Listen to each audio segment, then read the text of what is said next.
The White Sox didn't just sweep Pittsburgh, they crushed the Pirates. Let's discuss if this will be the high point of the season on today's episode of Locked On White Sox.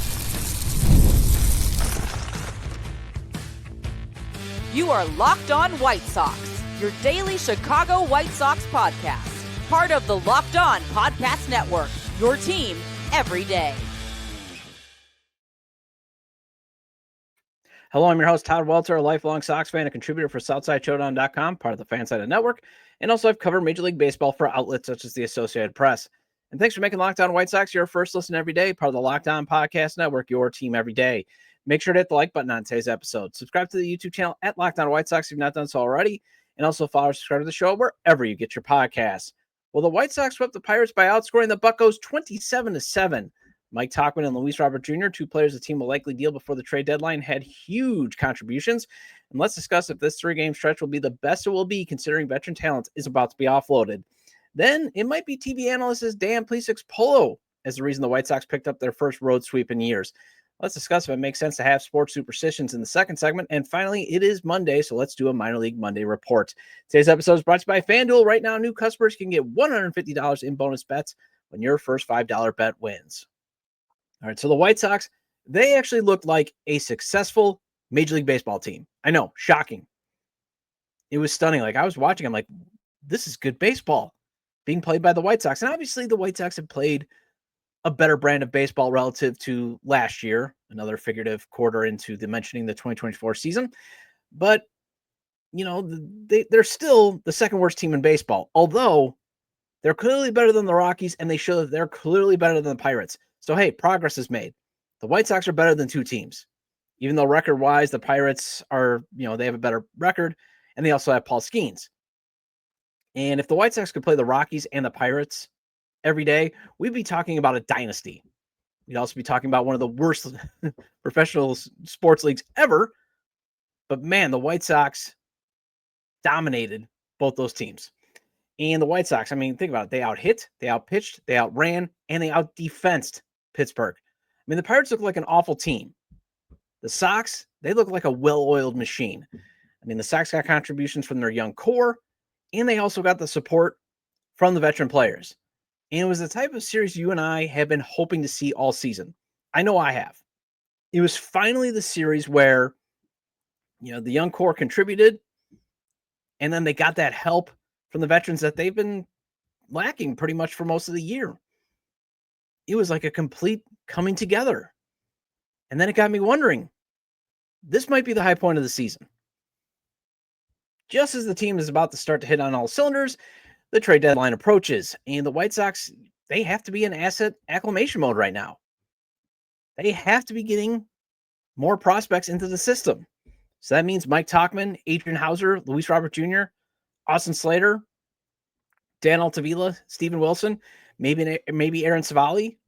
They're not going to be on this roster after the trade deadline in 10 days. They will likely be traded. Although my standard is going to be, if the Sox are going to trade these guys, I would love to see the Sox go with these, scratch-off prospects that another team has. Those high-ceiling players. Take a swing at some of these guys. Don't get me wrong, I love having William Bergolla in the White Sox farm system. And if that's the best you can do for Tanner Banks, good. But at the same time, William Bergolla is more of a high-floor guy. Let's get some guys that could be potentially Fernando Tatis Jr. or O'Neal Cruz. Those high international ceiling free agent players, that type of stuff. And also the schedule is going to get extremely tough over the next 9 games. White Sox have a road series against Tampa. Then they come home to play the Crosstown Cubs, who absolutely pummeled them at Wrigley, 2 months ago. And then the Phillies come to town. So obviously I'm not saying that this is a wild card team that was just about to hit on all cylinders with the trade deadline approaching in this tough schedule stretch. I'm just saying that this could be the denouement, the paramount of the season, because it's going to be hard to replicate what you did to the Pirates against the Rays, although it would be amazing for the White Sox to force the Rays into seller mode by sweeping them. It'd be great to have a 6-game win streak.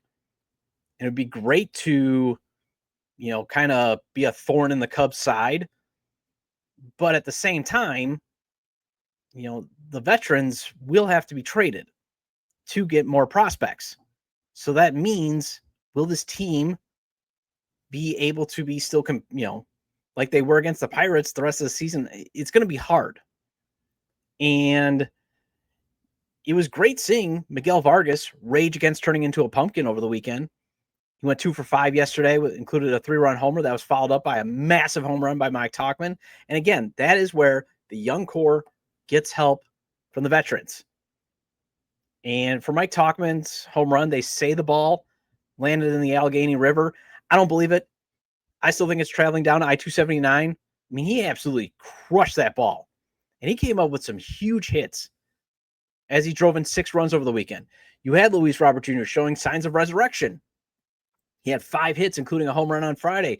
His average is above 200. Andrew Benintendi and Austin Slater, they also chipped in some hits for scoring runs. You even had Michael A. Taylor driving in some runs. Aaron Savali, he pitched well yesterday, going 6 strong, where he allowed just 1 run, which was unearned, and 3 hits. And then again, you sprinkle in Edgar Carroll's huge Friday with his 2nd home run of the season. Colson Montgomery, he drove in 3 runs during the series. Lindeen Sosa goes 3 for 3 on Saturday. Chase Mydroth had a good game yesterday. Kyle Teal, he went 2 for 5 on Saturday with 2 runs. Jonathan Cannon pitched great on Friday. I mean, again, it was the mix of veteran and youth. And if they could just be more consistent, obviously the White Sox would have a little bit of a better record. So basically, break up the White Sox. And literally, and I know I said that kind of sarcastic, but they will literally have to break this version up right now. Because again, the team needs to add prospects if it's supposed to be competitive by 2028. And I'm pushing back the timeline. I'm pushing it back a year after last week's draft. You take 2 high schoolers with your first 2-round picks, that's going to do that. That's going to push the timeline back. I'm sorry. I would love for them to be competitive by 2027, but it might be 2028. And I know I've made the case for the White Sox to not trade anyone except Luis Robert Jr., Danny Altavilla, and Steven Wilson. But, my reasoning was the intangibles of helping this young core win, like this weekend, might be more beneficial. But I might have to scrap it because they need to get some more higher ceiling players, more higher ceiling prospects, kind of like what they did in this year's draft.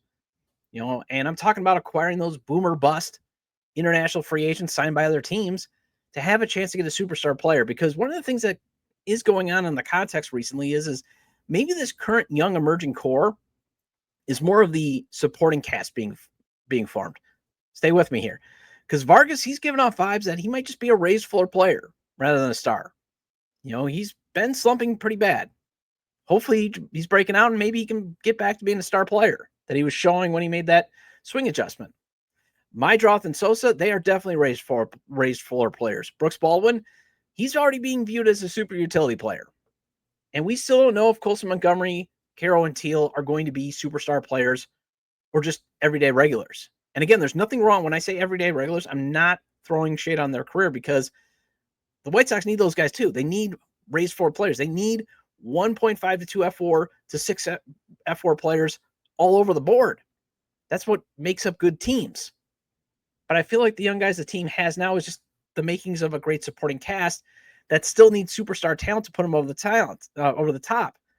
And that would be Braden Montgomery, who might be a few years away, and this year's top 2 picks, and Billy Carlson and Jaden Foskey, again, who are years away. Although the beauty of and also you might have to add in next year's number 1 pick. And the beauty of the series sweep, the beauty of it is the White Sox still lead the Tankathon standings. Great chance to land that number 1 pick, or at least the top 5 in a loaded 2026 draft. So that's why I'm coming around to the idea of bundle Tauchman and maybe Adrian Hauser, who actually had a bad outing on Saturday, for a higher ceiling prospect. Maybe Luis Robert Jr. can still yield a couple of scratch-off prospects. Steven Wilson, he might be more of a bringing back a high floor guy. But since the international free agency department overhauls are still trying to get up and running, maybe go out and acquire some of those internationally signed free agents that other teams have that have high floors and high ceilings. 18, 19-year-old guys. Keep trying to find those young players who can fit into that 2028 timeline. So if you take the veteran help out, you got to wonder if the young talent the White Sox have right now can keep the good times rolling. Although maybe the good times is because of TV analyst Dan Plesac's polo. Let's discuss his superstition possibly being the reason the White Sox swept the Pirates after the break.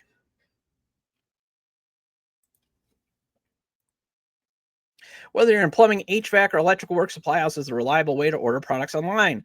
Their easy-to-use website is packed with helpful resources and the latest product info to help you get the job done right.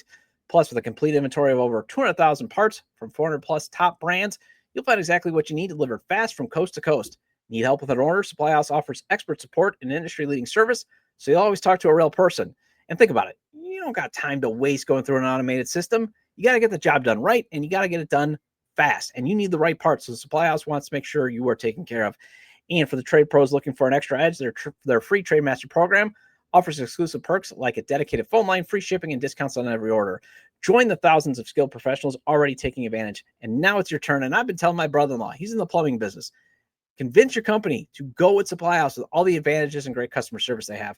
Join the Trade Master program today at supplyhouse.com/TM and start ordering plumbing, HVAC, and electrical supplies with just a few clicks. Plus, use promo code SH5 for 5% off your first order. That's supplyhouse.com.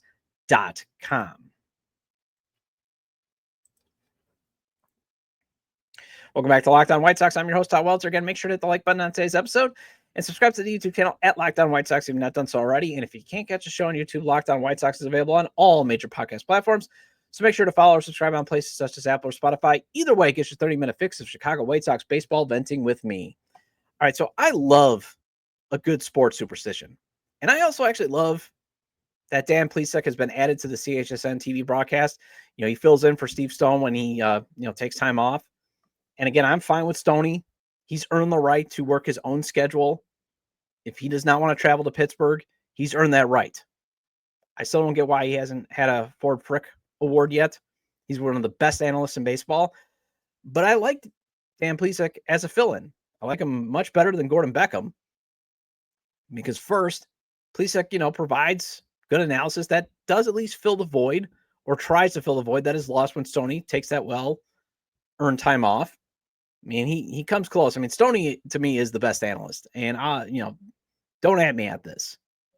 I mean, because, again, and maybe it's biased because, I did grow up also watching Cubs games on WGN. I'm a diehard White Sox fan, obviously. But when you came home after school in the late 80s, early 90s, wanting to watch DuckTales or Rescue Rangers, and there's the Cubs, you were like, well, fine, I'll watch the Cubs.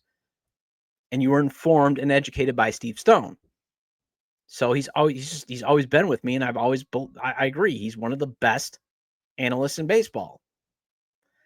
And I'm enjoying Plesac leaning into this recent bit that the white polo he wore on Friday and then on Saturday and then on Sunday is the reason the White Sox swept the Pirates. I love this. So for those watching on YouTube, I've got the tweet up. This is at Plesac19. All right, at White Sox faithful. That bad boy on a hanger, safe and sound. Have hotel security on 24-hour surveillance. He's safe. He's a bit smelly, but he will be ready for duty at 6:30 p.m. Central tomorrow, Monday. The, quote, Southside rally polo, quote, resting comfortably, will be guns a-blazing tomorrow night. Next victim, the at Race Baseball. Watch it on at CHSN, 6:30 p.m. Central. Let's go. So for those that are watching on YouTube, you get the nice little visual there of the white polo that he's wearing with the Sox patch. And, hey, Sox on 35th found that there might be something to this myth, or, why it's not a myth, but why it's legend that the white polo that Dan Plesac is wearing could be the reason why the White Sox did sweep the Pirates. They scored 27 runs. They had a team average of 304. They had an OPS of 922, team ERA 167.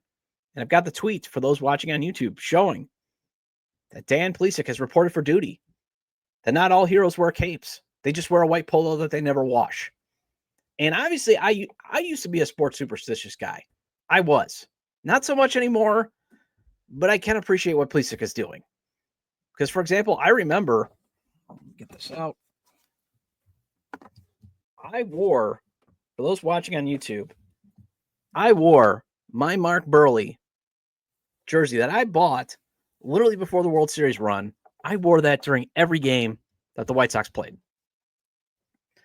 And if I still somehow have a son someday, I promise God that I would name my firstborn McCready, Tadahitu, Paulie, Oswaldo, Scotty Welter. That's the deals I made with the good Lord to get the 2005 World Series. I actually believe that I was one of the reasons why the White Sox never won the World Series. For those that listened to the series that I had last week while I was on vacation, I probably mentioned that I had a string where I was going to White Sox games, I believe from 99 to 04. I went, obviously the White Sox kept losing. Either in 2000 they lost in the playoffs, or they just kept on having the Twins or the Guardians beat them for the division. So I don't go in 2005. And what happens? The White Sox win the World Series. I go in 2006. I go in 2007. What happens? The White Sox don't even go to the playoffs. I don't go in 2008. They win the Central. I go in 2009, 2010, 2011 through I think like 2012. And then I also went in 2015. They never won. I did not go in 2021. So there you go. Although I haven't been to, Wright Field since 2015, and I'm trying to correct that. But I believe that I was the reason. If I stayed away, the White Sox had a chance of making the playoffs. I still sort of have that. And I grew up with a father that would not allow my family to turn on the basement TV when the Sox or the Bears were on because he believed it was the jinx TV. If you watch the Bears or the Sox on the basement TV, the White Sox were going to play, or the Bears, they were going to play awful. Although some guys that do deserve some credit for maybe the good, mojo, the From the 108 guys and Sox Machine, they should get some credit too because they had their fan road trip, and it sounds like the White Sox folks invaded PNC Park. But it might not just be superstition. It could just be the White Sox they're hitting fastballs better now. At SoxMachines.com's Jim Margulis, he's got a great piece up on SoxMachine.com talking about it. And James Fegan also wrote about, in June, manager Will Venable wanted the team to get better at hitting fastballs. So maybe they're making a more concerted effort to hit heat. Mike Tauchman even talked about it after the game that, after I think it was Saturday or Sunday's game that, hey, they got together on Friday before the game started and we're like, hey, we got some goals we want to accomplish. So let's go out and do it. And maybe the team is just getting better. I did say in the first segment, this might be as good as it gets. Or it could just be the start of, hey, this team is going to get better. Or also the Pirates are just really, really bad. I mean, I know they had a 4-game series where they crushed the Mets, but man, watching the Pirates play defense this weekend was like watching the 2024 White Sox. Another figurative dollar into that jar for mentioning the 2024 season, but they were just out of position. They were letting the ball get past them. They were really sloppy. They had Tommy Pham playing in the outfield, just like the 2024 White Sox. And also the Sox, it also helps that you don't have to face Paul Skeens. But the Pirates are definitely in the same boat as the White Sox. And that's the other reason why you should be excited about what happened over the weekend, because it was the first time we get to realize, hey, this is what other fan bases have been enjoying for most of the past 2-3 years, that they can actually point to a franchise and go, we're better than them. Hey, so progress is made. But, it was one of those things where it could be two bad franchises playing each other. One club is locked in right now, though, while the other is not, because that's the variance. So that's another reason. But it was nice to also see the White Sox locked in for the first time in what seems like forever coming out of the All-Star break. I mean, they were definitely focused. They were prepared. They looked like they wanted to play baseball. Everything that has been completely the opposite of the White Sox for the past, 2-3 years, especially last year when they embarked on that 21-game losing streak. And they lost, 17 straight games coming out of the All-Star break. So it was really nice to see. And I'm not going to deny that maybe Plesac's polo has some mojo to it and some magic to it. So I'm glad that he's leaning into the bit. Well, it is Monday. Let's do a minor league Monday report, as some prospects got some well-deserved promotions, although Noah Schultz's knee is bothering him. And let's discuss that after the break.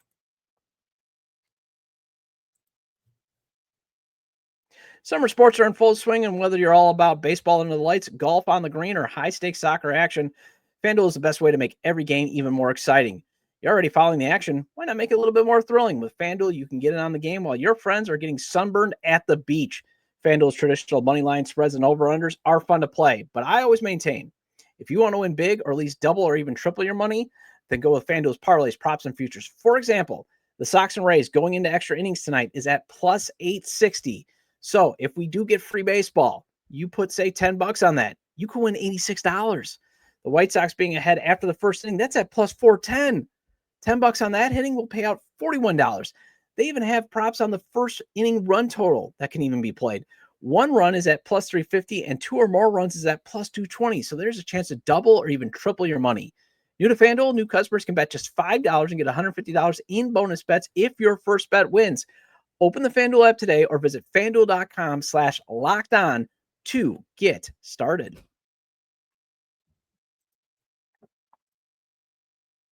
Welcome back to Locked On White Sox. I'm your host, Todd Welter. Again, shout out to all the everydayers. I appreciate your loyalty. Please hit the like button on today's episode. Recommend to your fellow Sox fans or baseball fans, friends, to subscribe to the YouTube channel at Locked On White Sox or where they get their podcasts, as this show is available on all major podcast platforms. And yes, I am back from my family vacation. Had a great time at Disney, although, man, it was scorching hot, but that's usually when you get the best deals. And, we had a lot of fun. Actually, in terms of the weather being the worst was Friday. The heat index did get up to like 102, and I did break out in a full sweat.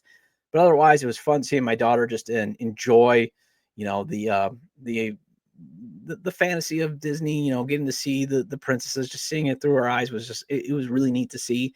I really hope you guys enjoyed the World Series look back. I got together. I did try to get a female perspective, though.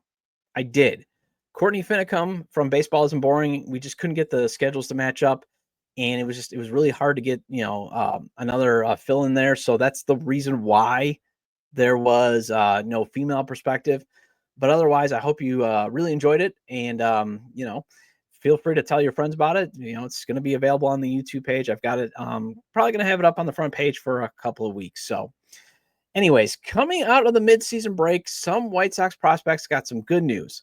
Although Noah Schultz's knee is bothering him, and it sounds like he's had knee soreness for a while. This is what Scott Merkin, White Sox MLB beat reporter, tweeted out. I've got the tweet for those watching on YouTube. This is at Scott Merkin.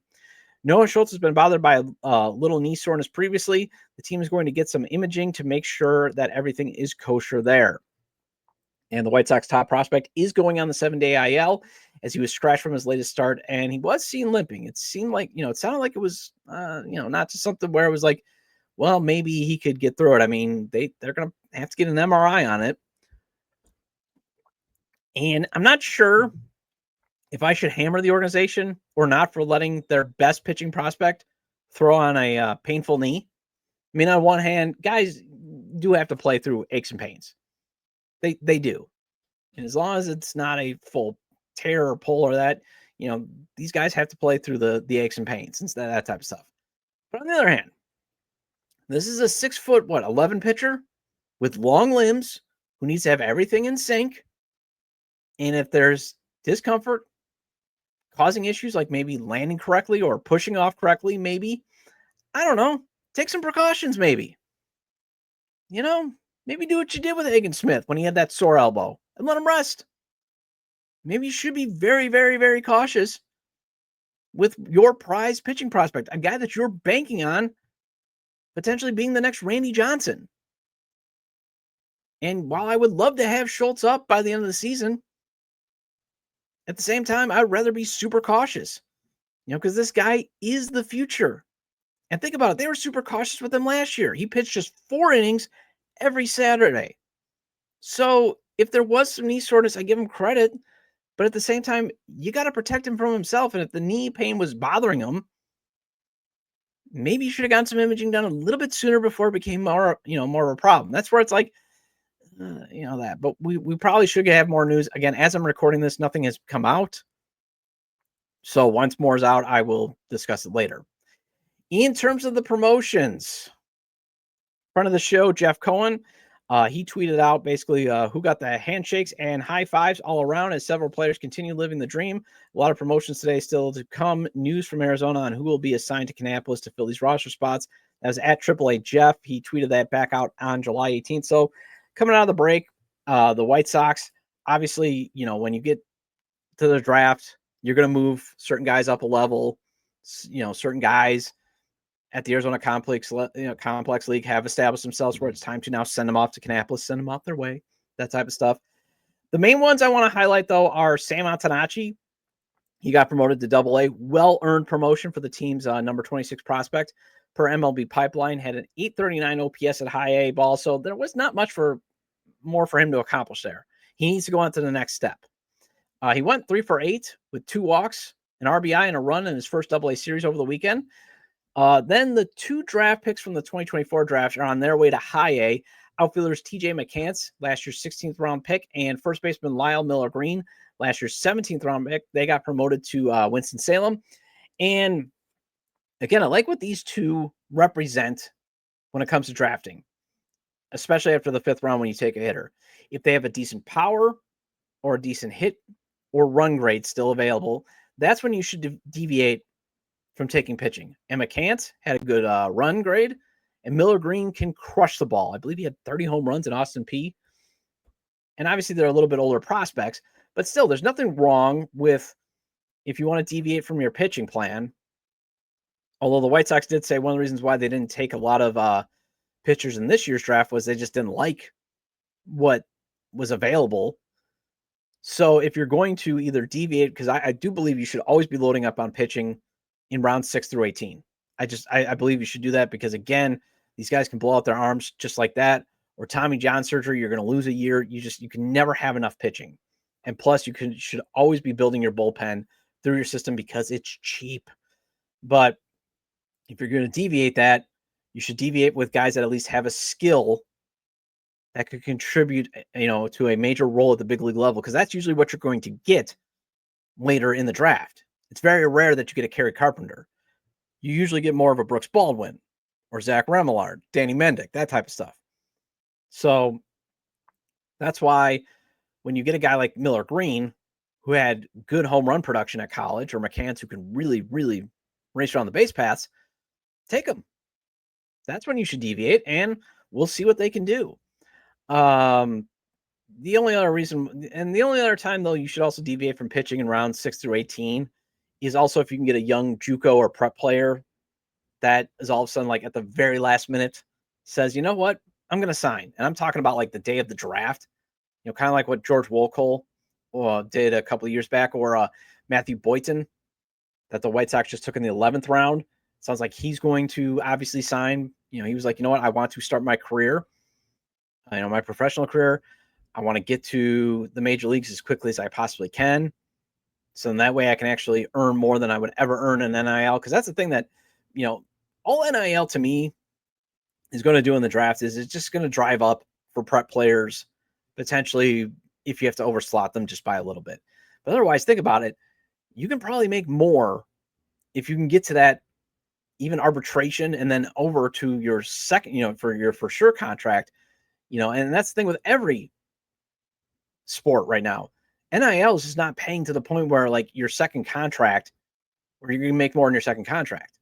So that's why, the White Sox should be taking advantage of that if they say, though, that they're willing to sign. That's the only time you should deviate. If they're saying like, nah, I'm not, or, the price is just outrageous, like what they did with the 20th pick last year, still taking a chance just in case they had some money left over. Yeah, that's when you take those guys 19-20. But if they're saying, hey, I'm willing to sign, then yes, you deviate there. Seth Keener, he's the other one that got a promotion that I want to highlight there.